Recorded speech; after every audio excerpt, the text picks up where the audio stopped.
માનનીય મુખ્યમંત્રી ભૂપેન્દ્રભાઈ પટેલના અધ્યક્ષસ્થાને મળેલી મંત્રીમંડળની બેઠકમાં ખાસ તો રાજ્યમાં જે પ્રકારે ભારે વરસાદ આવ્યો છે એમના કારણે અનેક માનવ મૃત્યુ અને પશુધનનું પણ મૃત્યુ થયું છે. એના માટે સંવેદના વ્યક્ત કરી છે અને જે જીવ લોકોએ ગુમાવ્યા છે એના માટે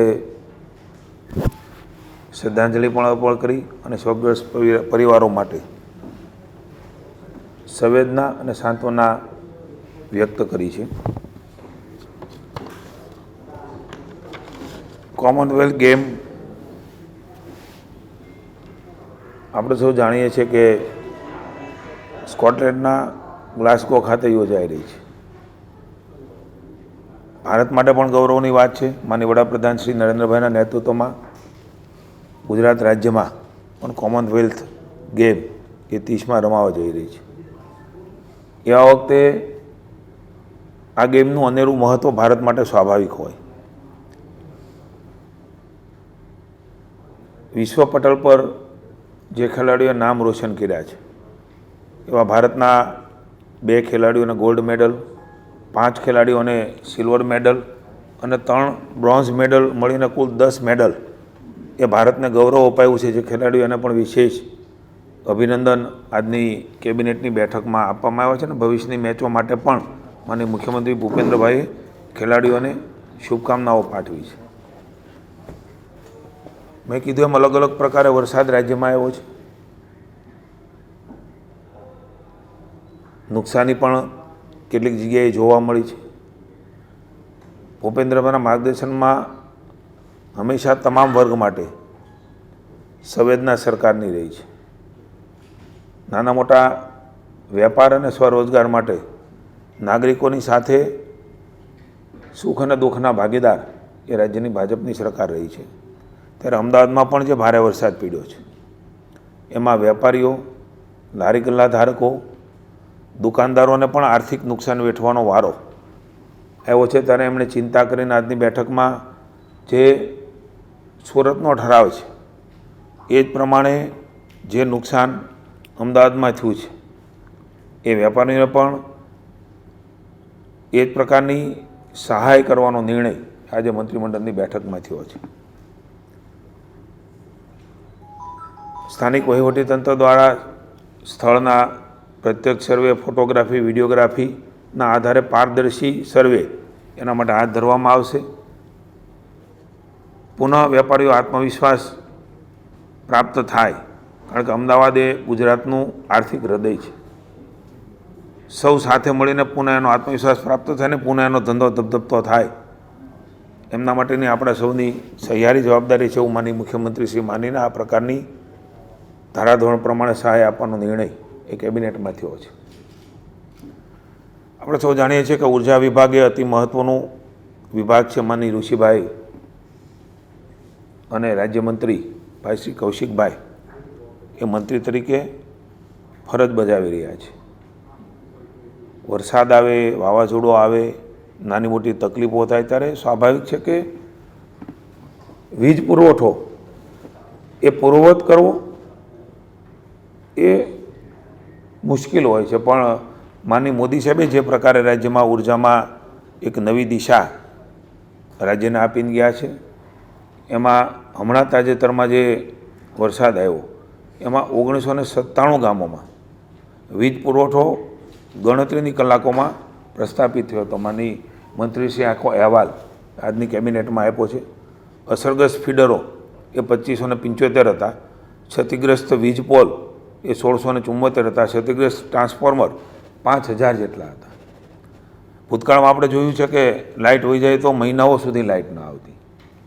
આજે એ બધો ચેન્જીસ એ માનની ભૂપેન્દ્રભાઈ અને માનની નરેન્દ્રભાઈના માર્ગદર્શન નીચે રાજ્યમાં આપણા બંને વીજ મંત્રીશ્રીઓ પણ સતત એમાં લોકોને મુશ્કેલી ન પડે એના માટે પાછળ હતા.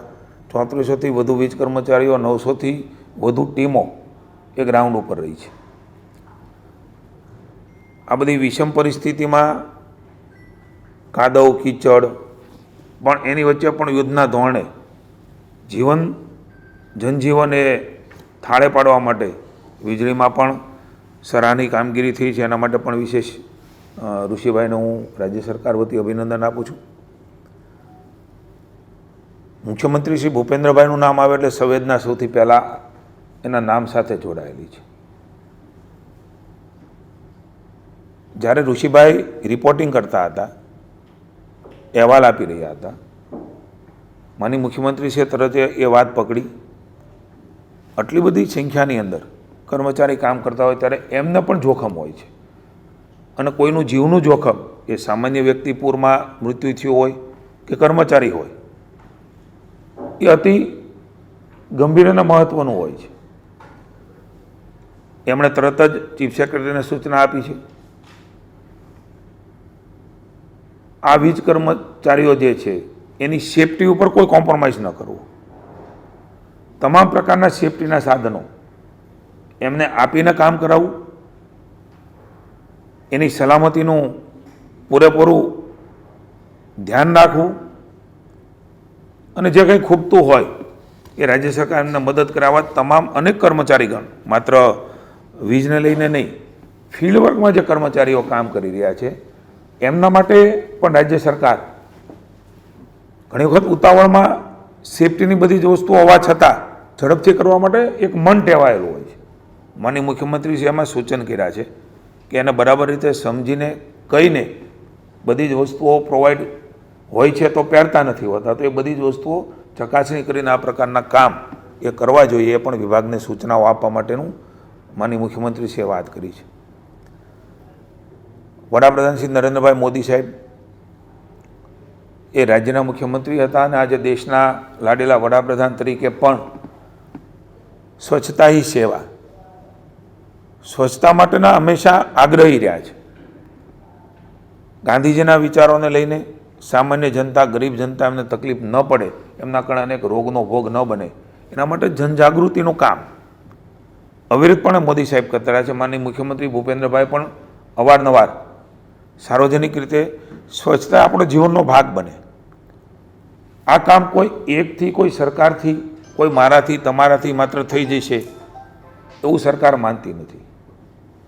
સામૂહિક રીતે સતત પ્રયાસો, અવડો મોટો દેશ, આટલી મોટી વસ્તી, આટલી બધી માનસિકતા, એમની વચ્ચે સામૂહિક રીતે આપણે પ્રયાસો કરીએ તો એની સફળતા એ સારી અને ભવિષ્યમાં કાયમીને નિરંતર રહેતી હોય છે. એટલે આ કોઈ એક ટૂંકા ગાળાનું દર વખતે સ્વચ્છતાની વાત કરવી, દર વખતે સ્વચ્છતા નથી થતી એની ચર્ચાઓ થાય, એટલા માટે હું કહું છું કે નિરંતર ચાલતી પ્રક્રિયા છે.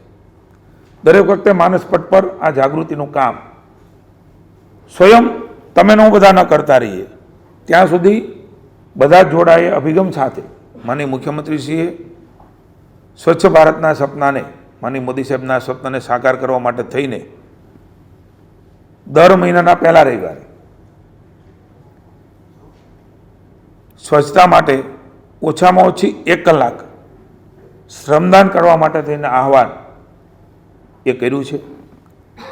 તમામ જનપ્રતિનિધિઓ, તમામ કર્મચારીઓ, સામાજિક સંસ્થાના લોકો, NGO, પોલિટિકલ પાર્ટીના તમામ લોકો, અમારા પ્રદેશ અધ્યક્ષ જગદીશભાઈ વિશ્વકર્માએ પણ આ સરકારની મુહિમમાં ભારતીય જનતા પાર્ટીને NGO તરીકે જોડાવાની સૂચનાઓ આપી છે. હું તમામને આમંત્રણ આપું છું. એ કોઈ સરકારનો આ કામ છે એવું નથી, સમાજનું કામ છે, આપણું કામ છે. આપણે સૌ સાથે મળીને એને ઉપાડીએ. સ્વૈચ્છિક રીતે આપણા કાર્યક્રમ એ સવારમાં 1 કલાક એ આપવાનો, શ્રમદાન કરવાનો નિર્ણય એ થયો છે. પહેલો રવિવાર હવે આ મહિનાનો આવવાનો છે, ત્યારે તમામ લોકોને આ મુહિમમાં જોડાવા માટે હું વિનંતી કરું છું. સવારે 8 થી 9 1 કલાક આપણે સાથે મળીને શ્રમદાન કરીએ અને આ ભગીરથ કાર્ય, એ સેવાના ઉત્તમ કાર્યના આપણે સહભાગીદાર ને સાથી બનીએ.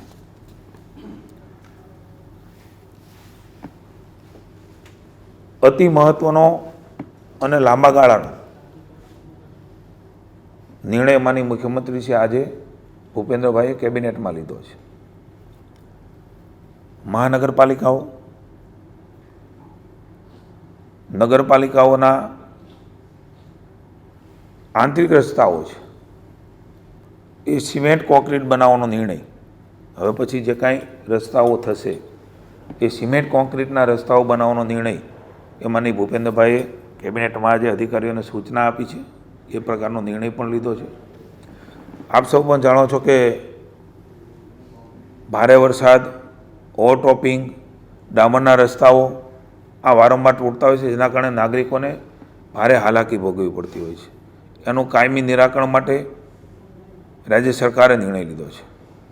માત્ર શહેર નહીં, ગામતળમાં પણ જ્યાં પાણીનો ભરાવો વધુ થતો હોય તેવા તમામ જે ડામરના રસ્તાઓ છે એને પણ ક્રમાનુસાર, કારણ કે આ લાંબી પ્રક્રિયા છે, એને પણ સીસી રોડમાં ફેરવાશે. જ્યાં હેવી વાહનો નીકળે છે એ જગ્યા ઉપર પણ રાજ્ય સરકારના જિલ્લા પંચાયતના આરએનબીના રસ્તાઓ છે, એમાં પણ આ પ્રકારે હેવી લોડેડ વાહનો હોય કે પાણી ભરાતું હોય એમાં પણ સીસી રોડ કરવાનો નિર્ણય એ માનનીય ભૂપેન્દ્રભાઈ લીધો છે. સુવિધા પથનું કામ તો ઘણી જગ્યાએ ચાલી રહ્યું છે, એને પણ વધુ વ્યાપ કરવાનો નિર્ણય લીધો છે.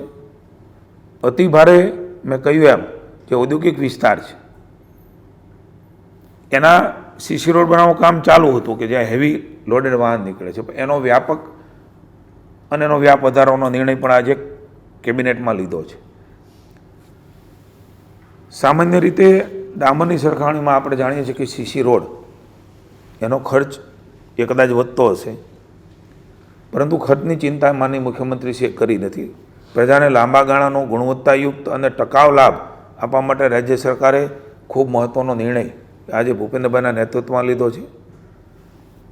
સીસી રોડ બનવાથી આપણે સૌ જાણીએ છીએ કે એની મજબૂતાઈ અને લાંબુ આયુષ્ય હોય છે.